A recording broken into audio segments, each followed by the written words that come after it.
Hello and welcome, fellow motorsports fans. The action-packed and crazy return of Formula 2 and 3 is only one of many spectacular single-seater race week events of this very stacked weekend. Once again, there's a few more of those in a row now, so buckle up and let's get ready. We can't waste any more time, so we begin at the Red Bull Ring. The Central European Formula 4 had its second ever round at the Red Bull Ring, and the team, formerly known as PHM, now known as AIX or AIX, my head voice hasn't quite decided how we're going to pronounce that, so let me know down in the comments. Either way, after skipping the first round, this time they arrived in full force, and it ended with wins for three of the drivers, for Petrovic, Larini and Emirath, so they were undoubtedly the car to beat this weekend. On a way more shocking note though, it was Kirill Kutzkov who actually did not finish any of the races after obviously being one of the front runners during the first round. So this leaves us with a very sort of odd championship, all things considered, because obviously the PHMs don't do every round, the AIXs don't do every round. I think in this series they're actually still running as PHM sidetrack. Either way, so Kutzkov is not out of the championship, obviously, but this is a very tough blow, and this leaves Oscar Wirtz with a huge lead in the overall standings. He had a very solid weekend, but I think it's just fair to say the Gents looked outgunned by the PHMs, so, really a bizarre turn of events in that sense. I talked about it the last time we spoke about this series, and this is the local talent, and I think now we have the first guy who really managed to stand out, and this is Luca Visoriano. Visoriano? Yeah, the pronunciation's probably wrong, but either way, he was a quick-looking racing driver, running very well in the midfield throughout the first two races, and then even being a firm win contender in the last one. He had to settle for P3 in the end, but honestly, I don't think there is anything bad you can say about this, and really guy who is out there making a name for himself in this series. Euro Cup 3 also had its second round at the Red Bull Ring, and this is a bit of an odd one because I still feel it's super difficult to draw any strong conclusions from this series, mainly because far and away the best car on the grid appeared to be the MP Motorsports, so naturally we had a bunch of MPs battling at the front, taking all podium positions in both of the races actually. We had a win each for Bruno Lapino and Owen Tangevelo, but also a couple podiums for overall championship leader Javier Sagrera, so it's really all about those MP Motorsports boys. Even Emerson Fittipaldi was at the sharp end every single round, so I think this says a fair bit about how dominant the car was this weekend. I don't rate Emerson Fittipaldi particularly highly, so I don't really know how we can compare these MP drivers against the other cars on the grid at this moment.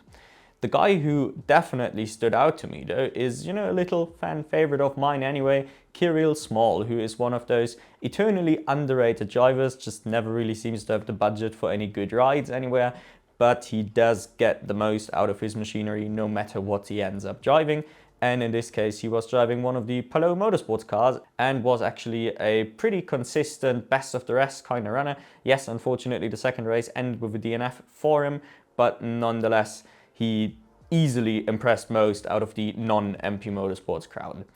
I think overall the thing we can say about this series is, even though yes, the team performances might not all be super on par yet, but the grid looks really strong and is growing obviously considerably from last year, and hopefully this can continue. And last but not least, the cars are great still. They are so much better to watch than the Freca cars in terms of raceability. So this really is a series with a lot of potential, and if only it could get some FIA recognition, you know what I'm saying? But obviously we know, unfortunately, that probably can't happen. So instead, let's move on to the international show at Imola. The Formula 3 weekend at Imola was full of drama, and truth be told, the drama began way before the actual on-track action, because first up we had Alex Dunn and Martini Stenshorn announced as new McLaren Academy drivers, which I think is fantastic. In particular in the case of Dunn, hopefully this can solve his budget issues and ensure that he can actually progress to F2 soon-ish in a good car and actually show what he's capable of. So that's amazing. And then for Stenson, obviously he is one of those emerging talents, in particular last year in Freca.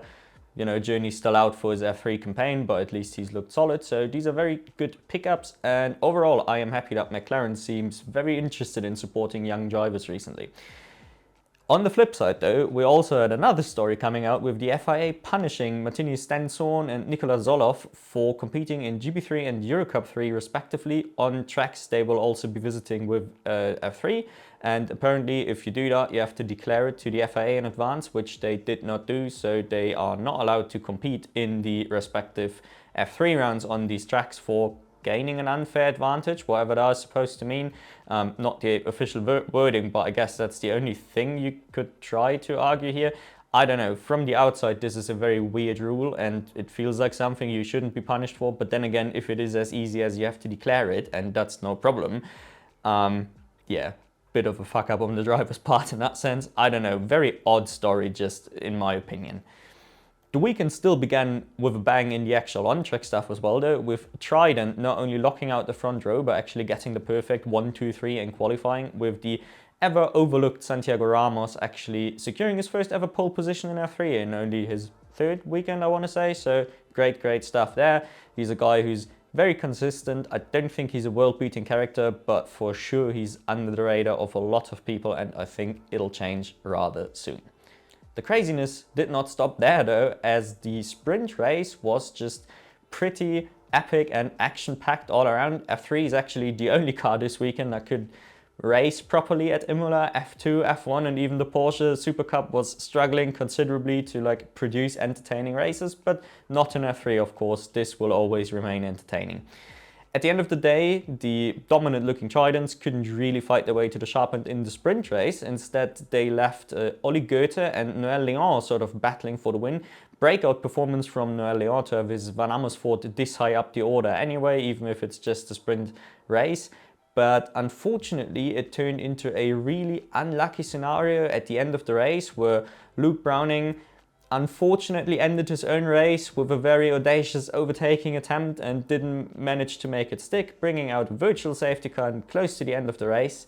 And at the end of said virtual safety car, with 2 corners to go in the race, Ollie Goethe got the jump on Noël Léon to take the lead and thus the win. So quite a cool outcome of the race, and this should have been a big story in and of itself. But then the post-race shenanigans began and I don't know exactly what went on. There's too much racing to follow every single detail. Let's just say essentially there was first a bunch of penalties coming in, dropping Ollie Goethe back down the order, promoting Noël Léon back to the win, only for a few hours later that decision to be overturned once again. And so at the end we actually do have Ollie Goethe winning the race, and I believe Noël Léon even dropped behind Tim Tremnitz down to P3, so just a bit of a mess all around. Races should be decided on track. I know it can't always be the case, but come on, you can't do multiple times backtracking the results. I don't know, it's just a bit odd in my opinion, and not the most professional look for a series of this caliber, to be quite frank. Now, the big 2 championship favourites, Beganovic and Mini, also had their own little battles in actually both the sprint and the feature, with Beganovic just a little ahead of Mini in both of those races. But truth be told, these two just seem super evenly matched. In particular, Mini was just a bit unfortunate with a poor start in the feature.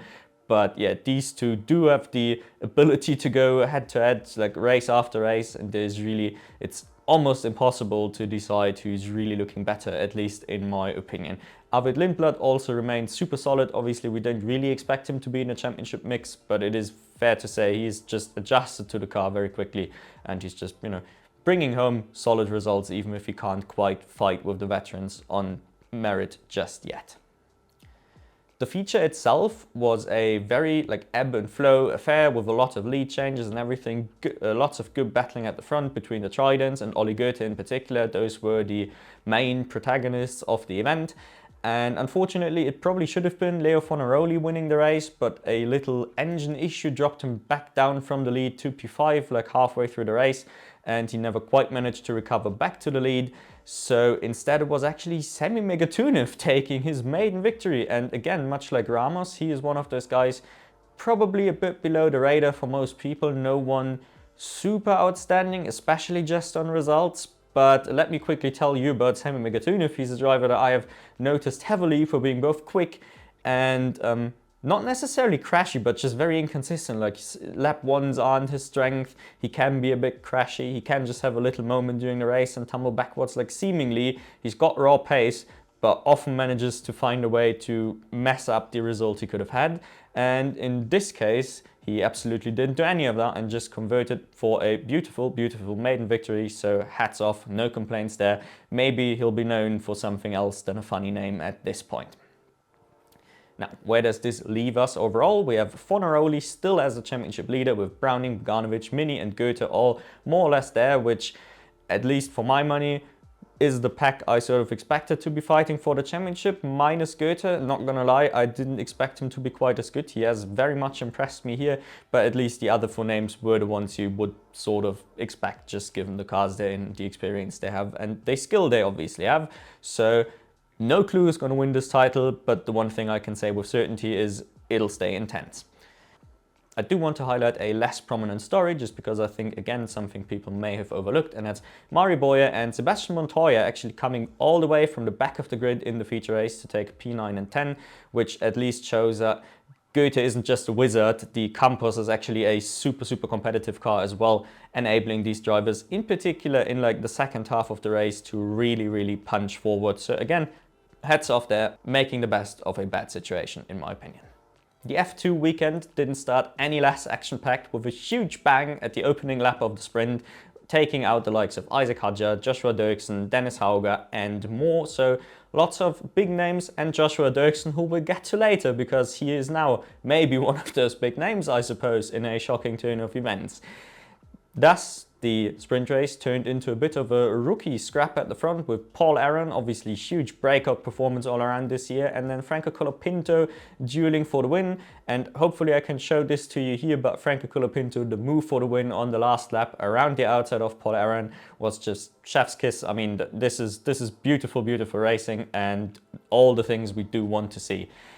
Now, one thing I can say about Paul Aron is actually, I think he's also just driving a secretly OP car, because Emery Codil was once again on to actually score a podium. It's the second time of the season he almost snuck away with a podium somehow. Yes, he lost out to Maloney in the closing stages, but still taking a P4 on merit in the sprint race is rather outstanding for Codil. So this makes me believe that at least Aaron certainly doesn't have bad machinery to work with. Let's just put it this way to be polite.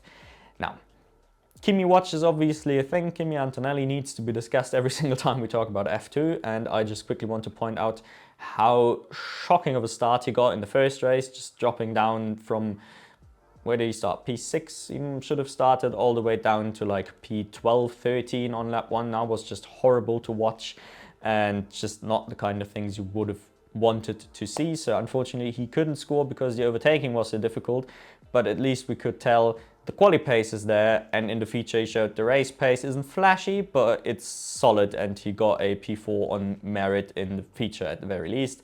Not the most impressive result ever, given what Bearman would have gone on to do, but anyway. Talking about Ollie Bearman, he did start from P2 in the feature race, got his car up to the lead quickly, and then had to retire a few laps in during the pits with an engine issue in the pits. Or actually, I think he got back out on track, but all the way at the back of the queue, and didn't really impact the race afterwards. So just a real shame, and it continues the trend of Ollie Bearman and Victor Martins just not being featured anywhere in the championship standings, despite the talent we know they have. There's no discussion. If you still haven't realized how good Ollie Bearman is, then please do not comment on any more racing related stuff. Please just do us all a favor. Anyway, so the feature then quickly turned into Isaac Hadjar versus Gabriel Bortoleto, and once again I do need to point out Gabriel Bortoleto, much like Ollie Goethe, although maybe even worse. I massively underrated him going into the season, and yeah, it only took him like 4 or 5 weekends now to get his maiden victory over Isaac Hadjar. What a performance, and yeah, and we can see why McLaren wanted to sign him, I suppose. Talking about the championship once again, where are we currently? We've got Zane Maloney still leading the championship after the impressive first weekend and a lot of like very good consistent performances afterwards, even though he hasn't quite been massively front running after this point anymore. And then we also have Paul Aron and Isaac Hadjar in the mix. Now again, I've just said Paul Aron, I think he's at least got the best car out of this trio. I don't think that's a huge debate, to be honest. And just how good the car is a bit of a question mark, but Codil being in the points consistently is at least a hint of it might be very, very good. Hadjar, in my opinion, might be the quickest of the bunch, at least currently, but obviously he's Isaac Hadjar. There's some mental game issues every now and then, and also he's just been incredibly unlucky so far, it has to be said, so he'll have a bit of a tough task in that sense. So either way, this championship will stay super tight as well, and crucially, I don't think we've seen all the key players yet. I'm pretty sure more people will enter the championship conversation as the season progresses. F2 obviously a lot longer than F3, so there is still quite a few races to go.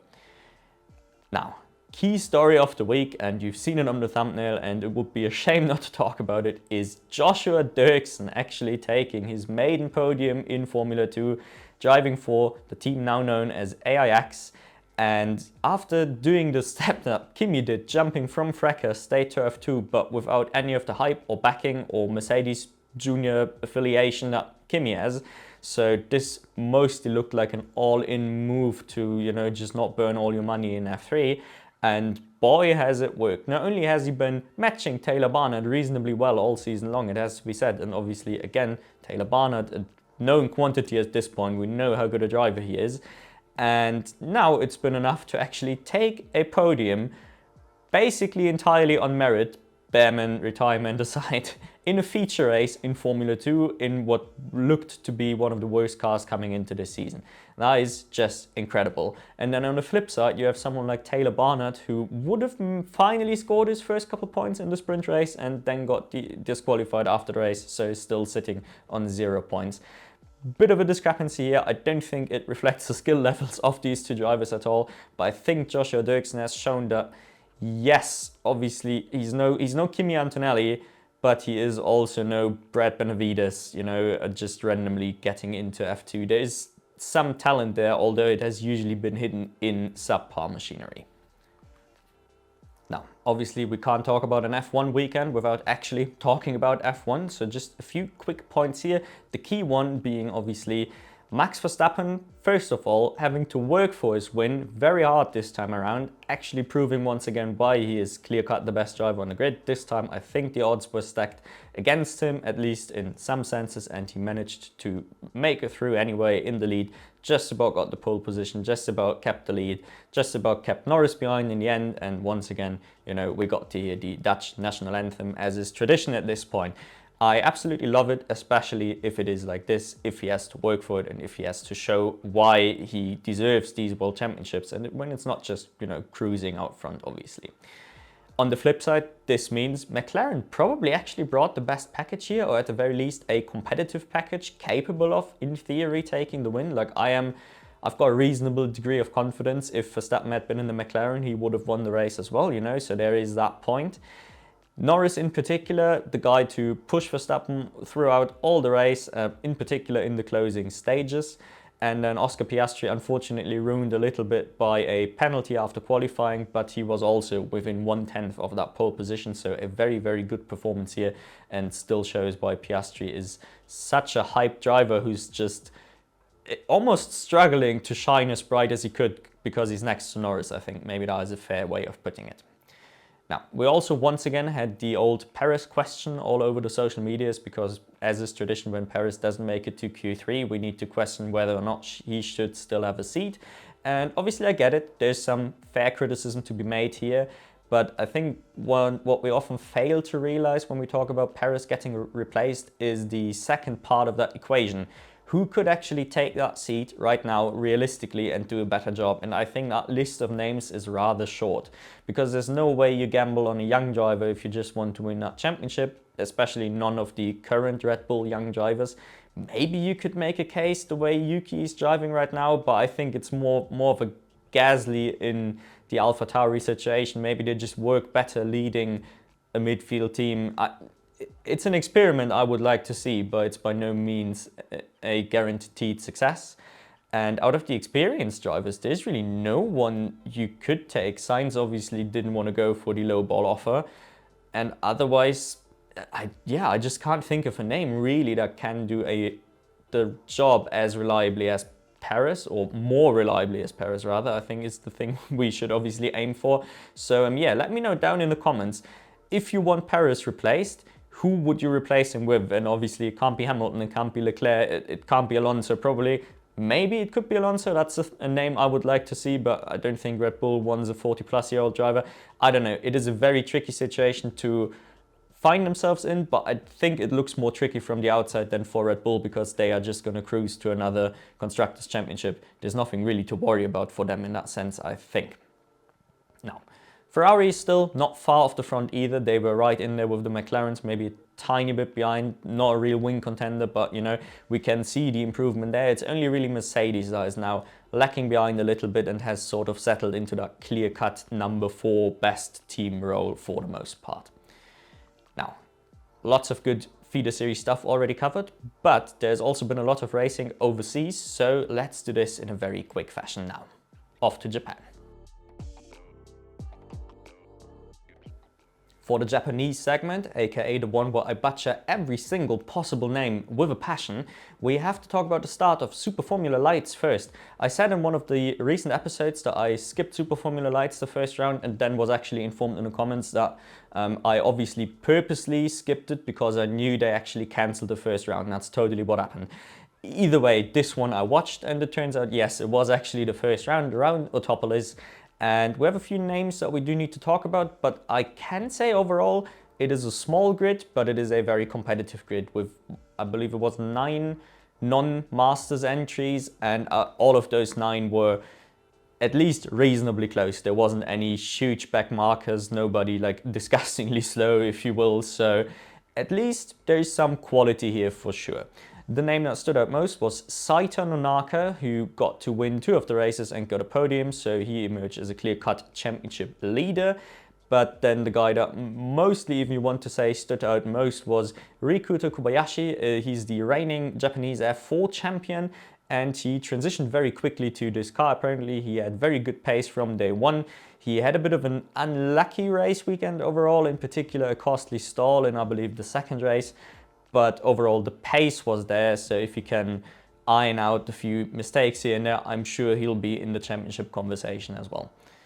The last guy I do want to highlight is one you're familiar with if you watched F3 last year, is Kylan Frederick, the US formerly F3 driver, now apparently doing SuperFormula Lights for some reason. And it turns out he had a couple pretty cool races as a cork in the bottle kind of driver, defensive rides throughout race 1 and race 3 in particular. In that last one, he even scored a P2 by just being a roadblock all race long. Obviously, the track helps with that. There wasn't a lot of overtakes at all this weekend, but nonetheless, I thought they were pretty cool ways to score some good points, but also showed a bit of a lack of race pace, I think. The big show is obviously SuperFormula, and there is really only 2 key stories that we need to highlight. The first one, Ayumu Iwasa massively improving from his debut a few weeks ago. This time he put his car on pole position. He had a bit of a bad start, but did everything he could in the race, managed it really well, staying out long, getting, you know, your laps down to, at the end of the day, work his way back to P2. Crucially, he also got the important overtakes done. He didn't allow himself to get bogged down behind someone while he was charging on fresher tires.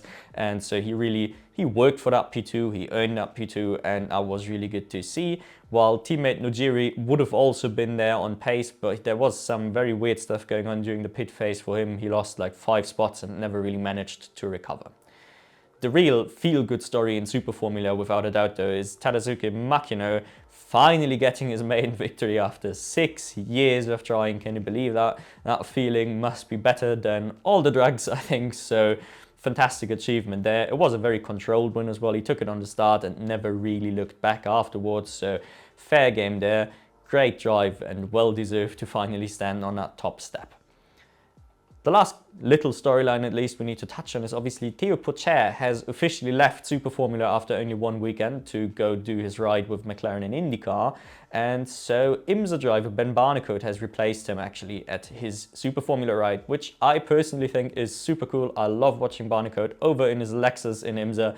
So yeah, I'm glad he gets a shot in this machinery. He had a very solid debut. It certainly didn't look any worse than what Pourchaire produced. They aren't in a super competitive car anyway.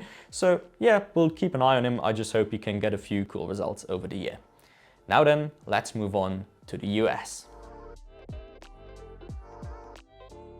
Last but not least, the US also had the return of its FIA-backed batch of feeder series, as well as the new Ligier F4 series, I believe it's called. My brain for some reason refuses to remember the name, but I am still going to talk about it.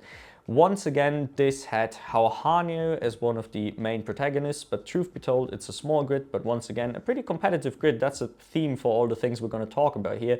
So Musella, Zelenka, Caceres, and Majman, names again, they were all really competitive throughout the weekend. It's super hard to draw any big conclusions, but Hanyu did steal the show a little with an epic last to first in the second race. So yeah, there we go. If I have to pick one guy to root for, I suppose it's him.